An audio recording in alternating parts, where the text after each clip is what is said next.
Hi, welcome to One Eye on the Page. I'm Scott. It is the weekly reading wrap up for the week of the 19th to the 25th of February. I completed 4 books this week. Let's get into it.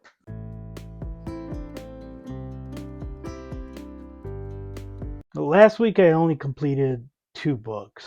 I made a little bit of progress here. I'm concentrating mainly on books that I have been reading uh, in audiobooks, obviously, and I'm working on finishing my PG Wodehouse books.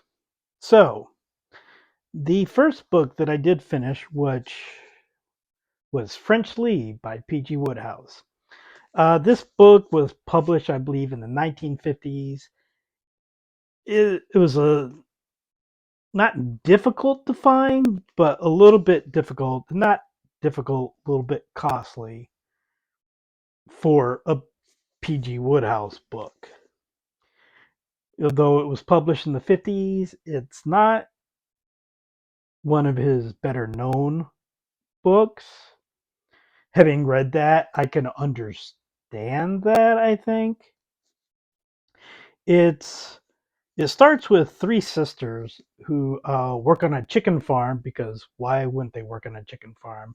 Chicken farms are quite common in Woodhouse novels. Running a chicken farm is usually a scheme that doesn't work for somebody, but apparently it works well enough for these 3 sisters that they're able to earn a living. They receive um, money, about 2,000 each for the 3 of them.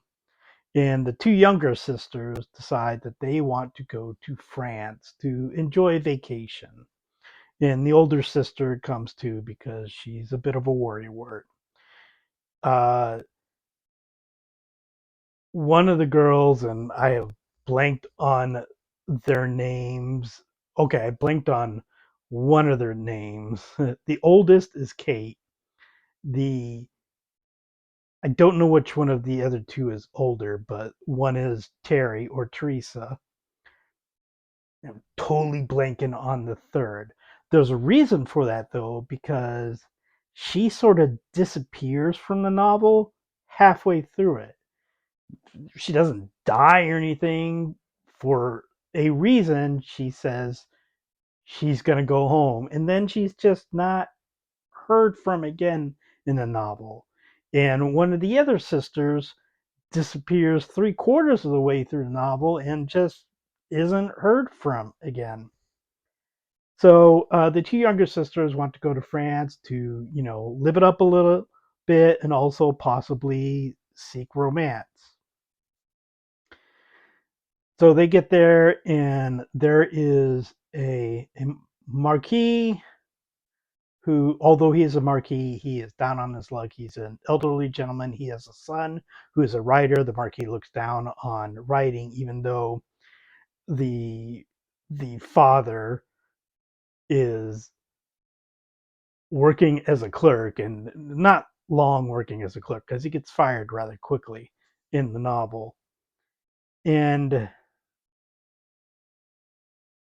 his son Jeff is often loaning him money, even though his father looks down on writing a lot and is vocal about it. And it's just one of those characters in a Woodhouse novel that basically schemes and pushes for his own way, but we kind of feel, or I feel, like Woodhouse wants us to like him. And I'm like, no, I can't like you. You're an asshole. And I don't find anything redeemable about him. And I don't mind assholes in Woodhouse books. There are just too many circumstances, like with him, in my feeling, Uncle Fred in the Uncle Fred series, and Euchridge, where the asshole character does his schemes, takes advantage of people, and then just gets away with it.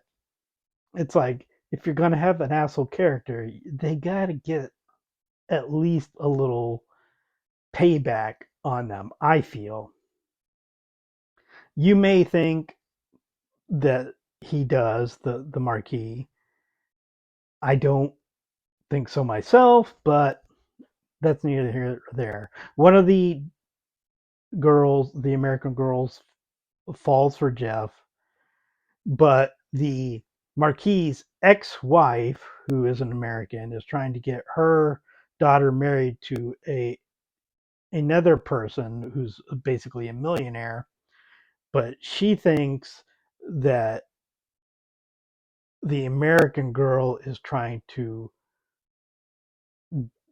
get her own way with the millionaire, even though she likes Jeff. She doesn't want the millionaire. She likes Jeff, but of course, there's a series of mistaken identities, and people think people are faking being who they are when they're not. And it's one of those comedy of errors things. I just don't think it works as well as it does in other Woodhouse novels. And also, as I said, two of the sisters basically just disappear from the novel at portions of the book. And it's not that I necessarily mind, but we're kind of pushed to see them as major characters, and then they're not. It I don't want to say like, well, it was, I believe, published in 1958 or sometime in the late 50s, I believe. I don't want to say like, oh well, Woodhouse has been publishing for nearly 60 years at this point. Maybe he's lost a step, which could be the case, but I also know that he's written stuff after this, which is very good. So I just think this is the case. And also, if you don't know, Woodhouse had some trouble in the 40s because of World War II. He only published a few books in the 40s. I think he went 6 years where he only published one book.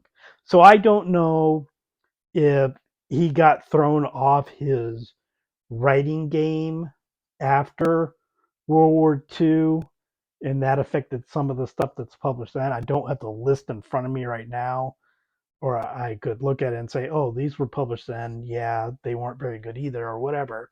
But I do know that he publishes stuff even into the 70s, which I think is good. And he died, I believe, in 76. He died around the same time as Agatha Christie. So it was like 75 to 78, somewhere around there.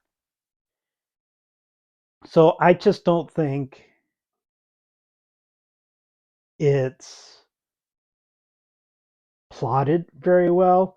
When Woodhouse does these comedy of errors things, he plots them so well that basically the tension keeps building and building and building and building. And he describes it somewhere else as basically as making a bomb go off and you just building tension. And it's just like there were a few firecrackers in here maybe, but there was no bomb except kind of the book. I won't say there was some humor in it. I did enjoy it a little bit, but the further I went into the novel, I liked it less. So I am going to give this a 3 star, perhaps being a little bit generous, but that is what I'm going to give it for now. Next book that I finished was Richard Osman's The Thursday Murder Club. I have talked about this before in my wrap ups. I've actually been reading this on and off since the 1st of December. This is the longest I've taken to finish a book this year, except it's tied for another book, which I will get to in a little bit. This is has received a lot of praise. I'm sure if there's somebody who's watching this that you probably like this book. Lots of people like this book. I have seen plenty of comments, plenty of reviews where people are like, this book is great. I don't get it. I will tell you right now, and I don't know if I tried to read this in one sitting, if I would, I don't know if I'd be able to finish it. Because I think taking so long to finish it it actually made me, and I use this term loosely, enjoy the book more than I probably would have. This book is like 370 pages or so. 370 pages. Well, okay, 350 to get to the end of it. And there are 115 chapters. I have to tell you, reading so many 1 to 2 to maybe 3 page chapters was annoying as all hell. I felt like I didn't get to know the characters because it was just. I will also point out that Richard Osman. I don't know much about him, but I believe he's a TV presenter. So I think, and I don't know if he has anything to do with like fictional TV shows or not. But I feel like this kind of comes across as that, where it's just you got to come in, give it quick, quick, quick, quick, and 115 chapters in a page that's in a book that's like three times as has 3 times as many pages as chapters. Way too many short chapters. I don't. I kind of feel a little bit like with the PG Wodehouse book with the Marquis. I kind of feel like Osmond thinks that we should like his characters more than I do. There's the Thursday Murder Club, which is a group of senior citizens living in a home, and they're all assholes. I don't think we're supposed to think they're all assholes, but they are all assholes. They're not nice people. They're know-it-alls. They know everything. Everything they do is right. They know more than the cops. Do they have flaws? Not really. And we are given a bunch of characters, some who don't have a lot to play, and some who have a lot to play, particularly at the end, but don't really show up much throughout the novel. They're there, but it's almost like something set in a hospital, and it's like, oh, the orderly did it. It was like we never talked to the orderly. I mean, the orderly walked by a few times, and I kind of feel like it's that. It is humorous. He's British. It's got a bit of a British humor in it, but I really didn't care for any of the characters at all. I was hate reading this at the end because I got to the point where it's like this week I still had probably 150 pages left, and it's like, no, I've gotten past the halfway point. I have to finish it. I've told myself that I'm more open to DNFing stuff, but there's no way I'm going to DNF something that I've read more than half the book of. I should be able to do it, but I just can't. Not possible. So I still have to say this wasn't the worst book I've read this year. It's pretty bad, but I think reading it over a long span of time, getting to about halfway, I wasn't really hating characters like I ended up doing. So I'm going to give it a 2.5 star, but I don't think that I will read a Richard Osman book again. I know there's a sequel to this at least, and I think he's written other books also, but I don't think it's in the cards for me. The third book I finished, which I've had this book a long time, it is Shadowland by Peter Straub. I did not read the physical form much. I mostly did it on audiobook. I have read this before. It's been a while. I have said in the past, well, kind of to myself, I guess, because I don't think I've said it on video, before that Shadowland was my favorite Peter Straub book. Now, I have read many Peter Straub books, not all of them. I do kind of feel that some of his later work kind of loses some of the magic.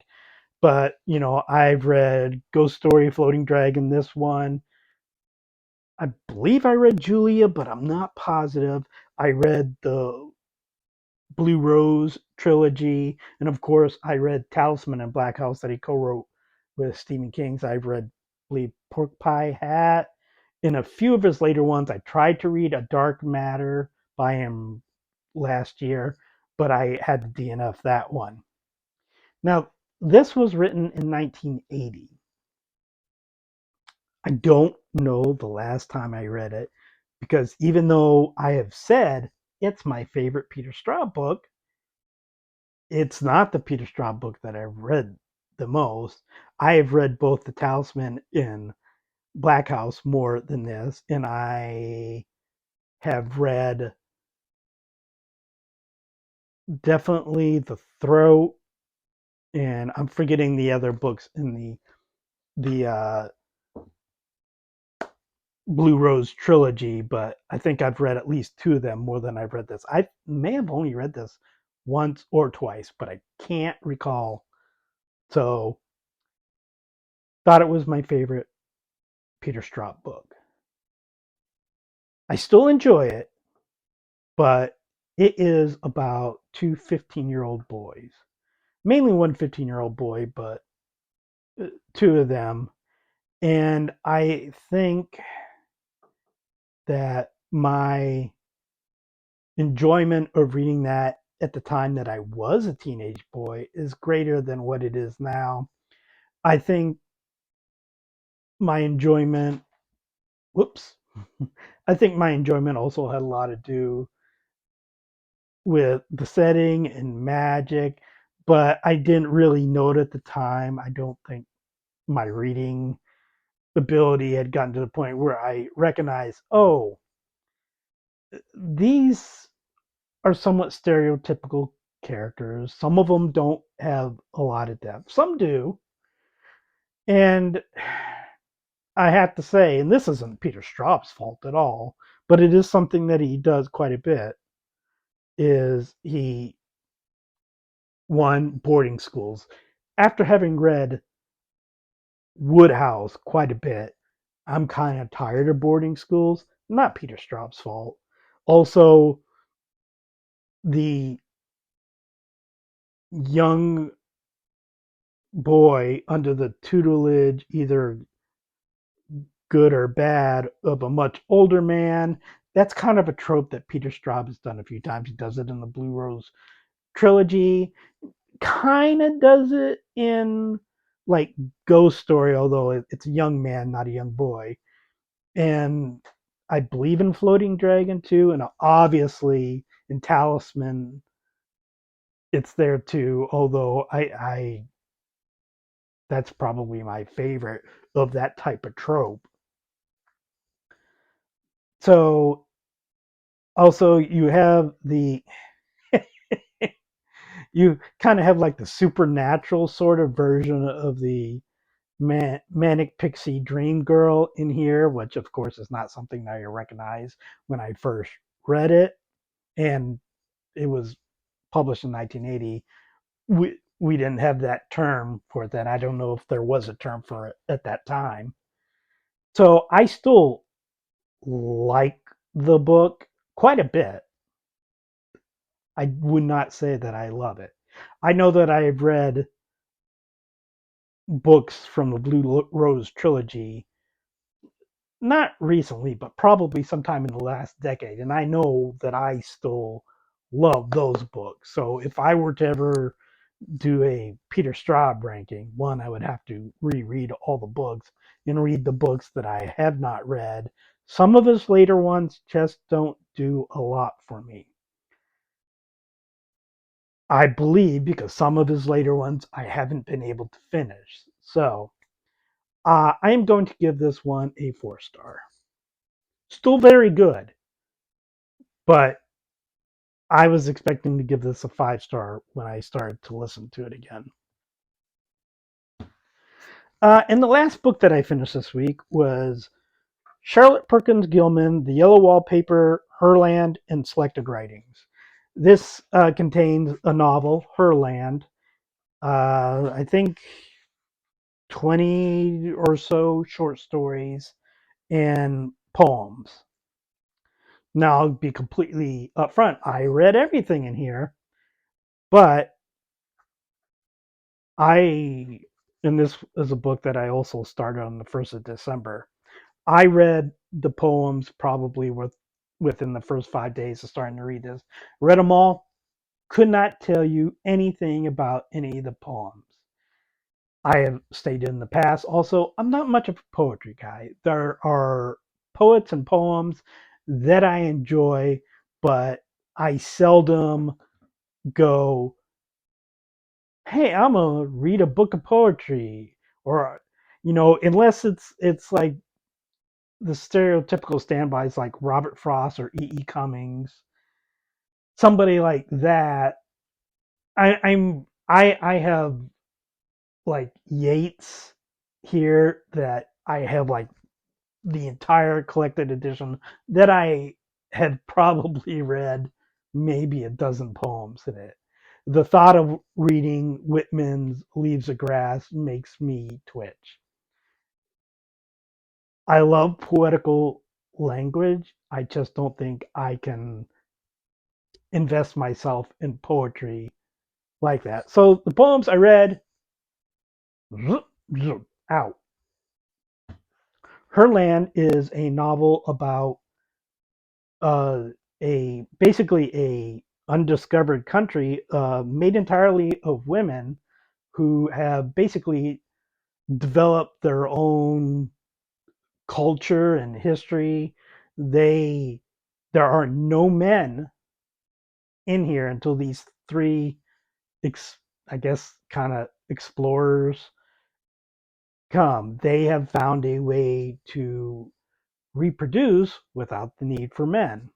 So they also don't have the need for sex. There's no war or anything. It's kind of a collective thing.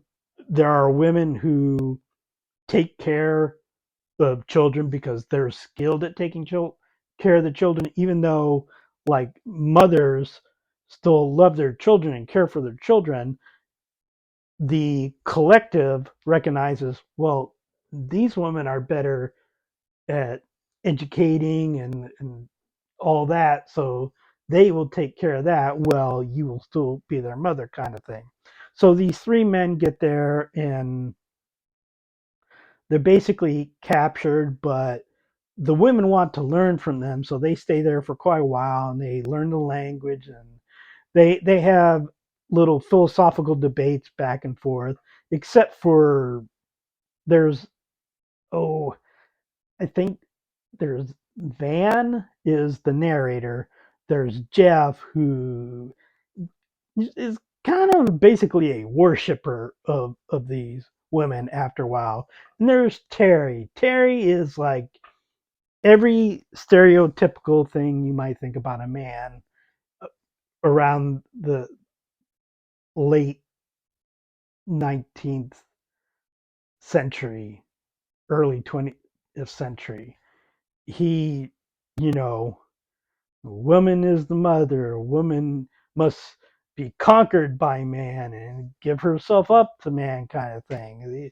Basically, a Neanderthal type. And, they get closer to some of the women in particular. There is marriage in this book, but not really consummation because, again, these women have developed the ability to reproduce without needing a man. So it's kind of like, what's the purpose of sex? Now I know there's a prequel to this which doesn't have the same characters, I believe, and there's a sequel which does have the same characters, at least Van and I think Jeff and their wives. I don't know if Terry's in it or not. So it's basically they're there, they learn, they debate back and forth, and at some point, because of Terry, some of them leave. So that's basically. I actually really enjoyed it. I like the philosophical back and forth, and I'm just imagining certain people if they. It, a lot of people probably haven't heard of Charlotte Perkins Gilman. That I honestly had not heard of her until probably a decade or so ago. I had a class in which we read the Yellow Wallpaper, and that's how I learned about her. So I like the novel. I like most of the short story, of course. As I said, I've read the Yellow Wallpaper before. I think everybody should read the Yellow Wallpaper. It's a very interesting story about hysteria, maybe about what men at that time believed about women's mental health and how they should control women.